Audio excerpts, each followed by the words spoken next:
शहर का शोर, गाड़ियों की आवाजें, लोगों की आवाजें, ये सब थका देता है। 22 साल का शांतिप्रिय लड़का राहुल अपनी छोटी सी बालकनी में खड़ा है।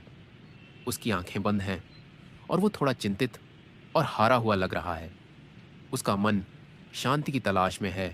उसकी सबसे गहरी इच्छा एक ऐसी जगह खोजने की है जहां सिर्फ शांति हो, जहां प्रकृति उससे बातें करे सकें और हवाएं गीत गाएं। अचानक एक हल्की चमकती हुई रोशनी रोहन की बालकनी में आती है और उसके हाथ पर पड़ती है। रोहन अपना हाथ हटा लेता है और रोशनी गायब हो जाती है। रोहन हैरान हो जाता है। अगले ही पल दृश्य बदल जाता है। रोहन अब एक घने और खूबसूरत जंगल में है। सुबह की पहली किरणें पेड़ों से टकराकर जमीन को छू रही हैं। हल्की हवा में पत्ते खुशी से झूम रहे हैं। अरे, मैं यहाँ कैसे आ गया? वो भी शहर से इतनी दूर, इस जंगल में। इस जंगल को तो मैंने पहले कभी देखा ही नहीं। राहुल जंगल में आगे बढ़ रहा है। हर तरफ सुंदर फूल और अनोखे पेड़ हैं जो उसे हैरान और खुश कर रहे हैं। तभी एक छोटा रंग बिरंगा पक्षी चिरपी उड़ता हुआ राहुल के पास आता है और उसके कंधे पर बैठ जाता है। यहाँ रास्ते खुद बनते हैं मेरे दोस्त। जिसकी रूह में शांति की तलाश हो वो यहाँ पर आ ही जाता है। राहुल पूरी तरह से चौंक जाता है। क्या क्या तुम बोल सकते हो? मैं चिरपी हूँ और हाँ, मैं बोल सकता हूँ। चिरपी उड़कर आगे बढ़ता है और राहुल उत्साह से उसके पीछे पीछे चलता है।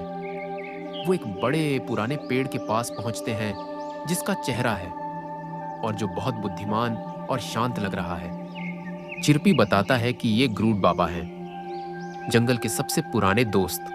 ग्रूड बाबा राहुल को गर्मजोशी से खुशामदीद करते हैं और कहते हैं कि उसकी रूह ने उन्हें बुलाया है। राहुल हैरानी और जिज्ञासा से पूछता है, आप सब मेरे बारे में कैसे जानते हैं?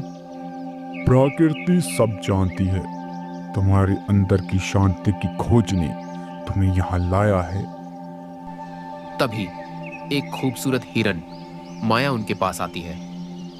माया भी राहुल का मीठी आवाज में स्वागत करती है और बताती है कि इस जंगल को उसकी मदद चाहिए।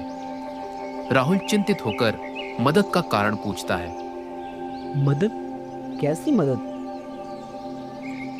माया एक दिशा की तरफ देखती है जहां एक हल्का अंधेरा और धुआं दिख रहा था और वो राहुल को बताती है। एक पुरानी शक्ति जंगल के संतुलन को बिगाड़ रही है, जिसे रोकना होगा। लेकिन हम जंगल के निवासी ये सब अकेले नहीं कर सकते और तुम्हारा हुनर प्रकृति की आवाज सुनने का है जो हमारे काम आएगा। राहुल अब पूरी तरह से जंगल के दोस्तों के साथ घुल मिल गया था। राहुल और चिरपी जंगल के अंदर जाते हैं।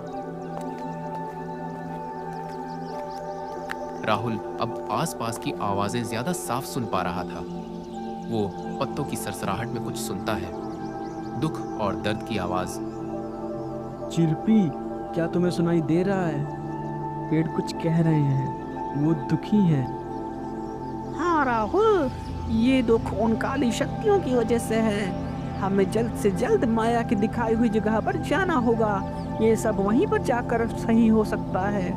वो एक गुफा के पास पहुंचते हैं जहां से एक काली रोशनी निकल रही है। राहुल एक पल के लिए डर जाता है, पर माया और ग्रूड बाबा की तस्वीर उसके दिमाग में आती है और उसे हिम्मत मिलती है।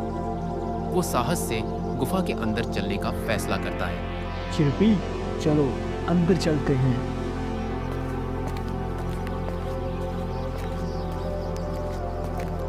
गुफा के अंदर राहुल और चिरपी देखते हैं कि एक पुरानी जादुई घड़ी है जो टाइम को उल्टा कर रही है, जिससे जंगल की शक्ति कम हो रही है।